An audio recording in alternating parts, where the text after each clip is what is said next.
ইমান এখনো পর্যন্ত সম্পূর্ণরূপে প্রবেশ হ্যাঁ না বলুন করেনি। কথা বুঝতে পারছেন না বলেননি?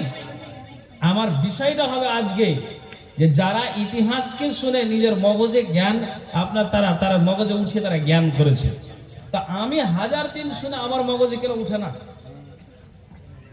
বলুন? আপনাকে আর একটা কথা শোনাই। আমার বাড়িটা কুমারগঞ্জ, লোকাল ট্রেনে যেতে গেলে কুমারগঞ্জ স্টেশনে নামতে হবে, ওখান থেকে মাত্র 1.5 কিলোমিটার। গ্রামটার নাম পলাশবনা। আমার গ্রামে একটা আইন করা আছে, আমি জুমা মসজিদের ইমাম, এটা বুঝাবার জন্য বলছি যে কাউরির যদি পরিবারের বাপ মা ভাই কেউ যদি মরে তো ওকে 7 চক্কর লাগাতে হবে। যতজন জানাজাতে মানে থাকবে ওদের সামনে তুমি 7 চক্কর লাগাও। 7 চক্করের আগে আগে যদি ইমাম বলে যায় 3 চক্কর হলো ছেড়ে দাও, ছেড়ে দাও। ইমাম যদি বলে তো এটা 10 থেকে পারমিশন আছে, ইমাম বললে ওকে ছেড়ে দিতে হবে। মানে এটা ইমামকে ইমামের এটা একটা ইয়ে করেছে, ঠিক আছে? তো একটা লোকের বাপ মরেছে, তো ও মানে চলো সমাজে যেটা আইন আছে তোমাকে কান ধরে ঘুরতে হবে, ঘুরো। তখন ও কান ধরে গেছে। আর জানাজাতে মোটামুটি ধরে নেন যে আপনার 8-10 কাতার আপনার হয়ে গেছে, তো কান ধরে ঘুরছে। ঘোরার পরে তখন ওকে মন্ডল আর সর্দার সামনে দাঁড়িয়ে থাকে, এটা আমাদের আইন, সমাজের আইন। যদি ঢংটা ধরে তো বলছে যে তখন 7 চক্কর যখন লাগা হয়েছে তখন ওকে বলছে যে তুমি নামাজ কি পড়বে, ঠিক করে কহো। মন্ডল তখন ও তো আর বাপ মরেছে, ও তো আর নিজের রাগ দেখাতে পারে না, তখন বলছে হ্যাঁ আমি পড়বো, আমি আর ভুল করবো না। কেন? যেহেতু বাপ মরেছে, ওখানে তার রাগা হয় না। তোমার বাপের বয়স 80 থেকে 85 বছর হয়ে গেল, কবরে চলে গেল, তুমি মরবে না? হ্যাঁ আমি মরবো। তো নামাজ পড়বে? হ্যাঁ আমি পড়বো। যেহেতু বাপ আগা দিকে আপনার খাটলাতে শুয়ে আছে, আপনাকে জ্ঞান দেওয়ার জন্য বলছি, তখন এবার ওখানে শপথ বাক্য হলো, কান ধরে ঘুরলো, জোহর ওয়াক্তে মসজিদ আজান হচ্ছে, ওই বাচ্চারা এসে আপনার ইমামের পিছনে এসে হাজির। তারপরে আসর আজান হতে না হতে মসজিদে হাজির। মাগরিবও দেখছি যে আজানের আগে এসে মসজিদে আপনার ওই কাতারের প্রথম কাতার ইমামের পিছনে এসে হাজির। এশারক তো ওই সময় হাজির হয়ে গেছে। তখন মানুষকে যে আলহামদুলিল্লাহ কান টান ধরে আল্লাহ তাআলা ওকে হেদায়েত দান করেছে। ফজরের সময় জামাত যদিও ছুটেছে, তারপরেও কিন্তু নামাজ এসে পড়েছে। তারপরের দিন জোহর তোকে আর খুঁজে পাওয়া যায় না। তখন ওকে মন্ডল বলছে কি খবর? তখন ও এবারকার ওই যে ওখানে করজোড়ো করে বলেছে, তখন ওইখানে ওকে তখন বলছে কি খবর মানে এখন হার পরিবারে বুড়া লোক নাই, এখানে মেলা দিন কান ধরতে হবে না।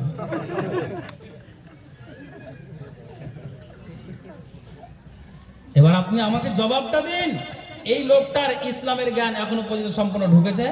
হ্যাঁ না বলুন, ঢুকেনি? তাহলে এই জন্য মুসলিম সমাজ আজকে অধঃপতনের তলে। আপনার জ্ঞানটা কখন আসবে, মগজে জ্ঞানটা আপনার কখন ঢুকবে, কখন আপনার হৃদয়ে কথাগুলো বুঝে আসবে আপনি বলুন। সাহাবীদের সামনে যখন আপনার ইতিহাসকে বর্ণনা করা যেত, কানটাকে খাড়া করে দিত, আর কান খাড়া করে দিলেই তারা যেন নবীর কথাকে শুনে তারা মগজে উঠিয়ে নিত, হ্যাঁ এটা আল্লাহ সব বললেন, আমাকে জ্ঞান করা দরকার। আপনাকে তো উচিত যে খালতিপুরে একটা ইমামকে রাখা আছে, তাহলে আমি মসজিদে গিয়ে আমি জুমার নামাজ আমি জুমার দিন আমি খুতবাটা শুনি। তো আধা ঘন্টা 20 মিনিট 30 মিনিট ধরে যে আলোচনা হয়, তো ওই আলোচনার মধ্যে আপনি গুরুত্বপূর্ণ কথা পান না? পান। কিন্তু আপনার মগজে কেন উঠে না? পিছনে আমার আপনার শয়তান লেগে আছে তার কারণে। জি, এই জন্য আমি আয়াত পড়েছি যে মানুষের জ্ঞানটা কখন আসবে। তারা এক চান্সের শুনে তারা জ্ঞান করতো, তো আমার জ্ঞান কখন আসবে, এই বিষয়টা আমার এটা। এই জন্য আমি একটা আয়াত পড়েছি, খুব ভালো করে শুনবেন। আল্লাহ বলছেন আউযু বিল্লাহি মিনাশ শাইতানির রাজিম ওয়া কুল্লান নাকুসু আলাইকা মিন আম্বাইর রাসূল মা নুসাব্বিতু বিহি ফুআদাক ওয়া জাআকা ফি হাযিহিল হক ওয়া মাউইযাতু ওয়া যিকরা লিল মুমিনিন। রাসূলদের যে সব সংবাদ সমূহ আমি তোমার কাছে বর্ণনা করলাম, এর দ্বারা আমি তোমার দিলকে মজবুত করছি, এতে থেকে তুমি প্রকৃত সত্যের জ্ঞান লাভ করবে। ওয়া মাউইযাতু ওয়া যিকরা লিল মুমিনিন, আর এটা মুমিনদের জন্য উপদেশ ও স্মরণ। তার মানে আল্লাহ বলছেন নবীজি তুমি কান খুলে শোনো, তোমাকে যে নবীদের ইতিহাসকে বর্ণনা করা হয়, যেমন নবী আদম, নবী নূহ, নবী দাউদ, নবী সুলাইমান, নবী জাকারিয়া, নবী ইহইয়া, নবী হারুন, নবী লূত, নবী মূসা, নবী ঈসা, নবী ইউসুফ, নবী ইয়াকুব, এই করে করে তোমার পূর্বে যতগুলি আম্বিয়া একরাম এসেছেন সবারই ইতিহাসগুলো তোমার মগজে ভরে দেওয়া হচ্ছে। তার কারণ হলো যে এই কথাগুলিকে শুনবে আর শুনে তুমি জ্ঞান করবে, আর জ্ঞান করার পরে পরে যখন তুমি এই কথাগুলিকে তোমার উম্মতের সামনে যখন বর্ণনা দিবে, যখন সাহাবীদের সম্মুখে আলোচনা করবে, তখন ওই ইতিহাসগুলোকে শুনে তারাও জ্ঞান করে নিবে। আর একটা মানুষ যখন শরীয়তের জ্ঞানের কথাকে উঠিয়ে নিবে আর ওটাকে আমলে পরিণত করে নিতে হবে বা করবে, তো জেনে নিতে হবে ওই মানুষটা কোনোদিন জাহান্নাম যেতে পারে না। তাহলে আপনাকে আর আমাকে এই কথাগুলিকে শুনে নেওয়ার পরে আমাকে আর আপনাকে মগজে উঠিয়ে নিতে হবে, ভরে নিতে হবে, আপনাকে বুঝার চেষ্টা করতে হবে আপনার মগজে যেন কথাগুলিকে উঠে নেয়। আপনার মগজে কি করে উঠবে? এই জন্য আমি কোরআন আয়াত পড়েছি, আল্লাহ তাআলা বলছেন নবীজি তোমাকে পূর্বের ইতিহাস শোনাচ্ছি এই জন্য যাতে করে তোমার মগজে উঠে তোমাকে প্রকৃত সত্যের জ্ঞান তুমি লাভ করবে। আর ওয়া মাউইযাতু ওয়া যিকরা লিল মুমিনিন, আর এটা মুমিনদের জন্য উপদেশ ও স্মরণ। তাহলে এই মুমিনদের জন্য এটা ইতিহাসকে শুনতে গেলে, তার মগজ উঠাতে গেলে তারা জ্ঞান পাবে। তো ইতিহাস আমাকে আর আপনাকে খুলতে হবে যে তারা কি করে জ্ঞান পেয়েছে। জি, আপনাকে আমি শোনাই, আল্লাহ রাসূল বলছেন যে আমার সাথী, সাথী বলতে যে নবীজির কিন্তু ওটা শ্বশুর, কে? আবু বকর সিদ্দিক। তো তারপরও আল্লাহ রাসূল বলছেন যে আমার সাথীকে আমি একটা দোয়া শিখালাম, ভালো করে শুনবেন। এই যে ইতিহাসকে শুনে, কোরআন হাদিসের আলোচনা শুনে জ্ঞানটা কি করে করছে, আপনাকে কি করে উঠাতে হবে মগজে। তো আবু বকর বলছেন যে নবী সাল্লাল্লাহু আলাইহি সাল্লাম বলছেন যে আমার সাথীকে, সাথী কেন বললেন?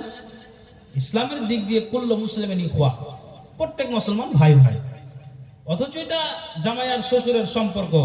তারপরও নবীজি বলছেন যে আমি আমার সাথীকে একটা দোয়া শিখালাম। তা আবু বকর তিনি কি বলছেন যে যেদিন থেকে আমার নবী আমাকে দোয়াটা শিখালেন সেদিন থেকে আমি ওই দোয়াটার প্রতি আমল করে যাই। আর আমি ওই দোয়াটাকে যখন আমার ইচ্ছে হয়, যখন আমার মন হয়, তখন আমি ওই দোয়াটাকে পাঠ করে যাই। যখন আমি রাস্তাতে চলি দোয়াটাকে আমি পাঠ করে যাই। যখন আমি শুইতে যাই তো নবীর তারিকা পদ্ধতিতে ঘুমাই, আর ওই দোয়াটা যখন মনে আসে তখন আমি দোয়াটাকে পাঠ করি।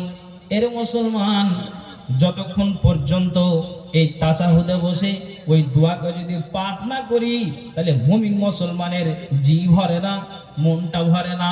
তা আবু বকর বলছেন যে তাশাহুদের সময় দোয়াটা তো পাঠ করি, এটা ঠিক আছে। যখন আমি বাজারে যাই, দারিয়াপুর যাই, কালিয়াচক যাই, বৈষ্ণবনগর যাই, 16 মাইল যাই, আরো আমি বড় বড় টাউন মার্কেটে যাই, আর যখন আমার ওই দোয়াটা মনে আসে তখন আমি ওখানেই ঠোঁট দুটোকে হিলিয়ে আমি দোয়াটাকে পাঠ করে যাই। আবু বকর বলছেন কেন পাঠ করে যাই? নবী আমাকে বলে দিয়েছেন মানুষ যখন কোরআন আর হাদিসের আলোচনাকে শোনার পরে যখন ওটাকে আমলে পরিণত করবে, জ্ঞান করে নিবে, জেনে নিতে হবে, জাহান্নামে যাবে না। আবু বকর তিনি নিজেই বলছেন যে আমি এই কথাকে, এই দোয়াকে শুনে নেওয়ার পরে আমি আবু বকর জ্ঞান করে নিলাম, আমি আবু বকর সেটাকে আমলে পরিণত করলাম। নবীজি আমাকে বলেছেন আমি যখন আমার ইচ্ছে হয় তখন আমি ওই দোয়াটাকে পাঠ করে যাই। জি, আশা করা যায় 99% লোকের জানা থাকা দরকার বা আছেই। আমরা জানি দোয়াটা, কিন্তু আমরা সেগুলোকে আসলে আমলে পরিণত করছি না। তাশাহুদে আমরা পাঠ করি, যতক্ষণ পর্যন্ত পাঠ না করি সালাম ফিরি না। আবু বকর বলছেন যে আরে তাশাহুদে তো পাঠ করি, কিন্তু আল্লাহ রসুল যে আমাকে এই শিক্ষাটা দিলেন, তা আমি শিক্ষা দিয়ে আমি এক চান্সেই এটাকে মগজে উঠালাম, আমি জ্ঞান করে নিলাম। এটা যদি আমি পাঠ করি আমার লাভ আছে। অথচ আবু বকর তিনি প্রথম নম্বরে জান্নাতের ঘোষণাটা আল্লাহ পাক রাসূল দিয়েছেন, আবু বকর তুমি হলে প্রথম নম্বরে জান্নাতি। আশারে মুবাশশারের ভিতরে আল্লাহ পাক রাসূল সর্বপ্রথম যার নামটা নিয়েছিলেন সেই হলো আবু বকর সিদ্দিক রাদিয়াল্লাহু তাআলা আনহু। তো আবু বকর তিনি নিজে বলছেন যে আমি নবীর কথাকে যখন নবী বললেন আমি আমার মগজে উঠিয়ে নিলাম, আমি জ্ঞান করলাম।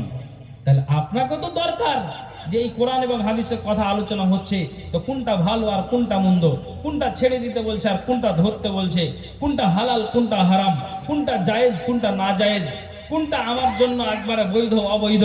তাহলে আপনার তো বিবেক, আপনার জ্ঞান তো এখানে বিবেচনা করবে যে না আমাকে এটা ধরতে বলে শরীয়তে, এটা ছাড়তে বলে। তা আপনি আপনার জ্ঞান অনুযায়ী কাজটা করেন তো দেখি। আবু বকর বলছেন একবার বললেন আমি আমল করে যাই। দোয়াটা হলে এই, সকলে আমরা জানি, তারপর আমি শুনিয়ে দিই। আবু বকর বলছেন এই দোয়াটাকে আমি ঠিকঠাক যখনই মনে হয় তখনই আমি পাঠ করি। আবু বকর বলছেন এই দোয়াটা হলে এই, আল্লাহুম্মা ইন্নী যালামতু নাফসি যুলমান কাসীরা ওয়ালা ইয়াগফিরুয যুনুবা ইল্লা আনতা ফাগফিরলি মাগফিরাতাম মিন ইনদিকা ওয়া আরহামনি ইন্নাকা আনতাল গাফুরুর রহিম। জানা নাই? হ্যাঁ না বলেন না আপনারা জি?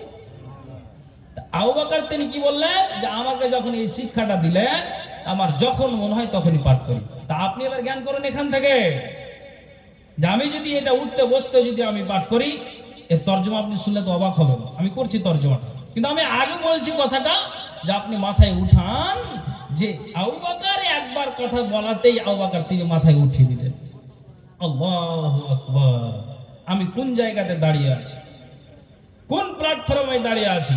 এই জন্য আল্লাহ তাআলা কোরআনের আয়াতে তিনি কি বলছেন, ওয়া কুল্লান নাকুসসু আলাইকা মিন আম্বাইর রাসূল মা নুসাব্বিতু বিহি ফুআদাক ওয়া জাআকা ফি হাযিহিল হক ওয়া মাউইযাতু ওয়া যিকরা লিল মুমিনিন।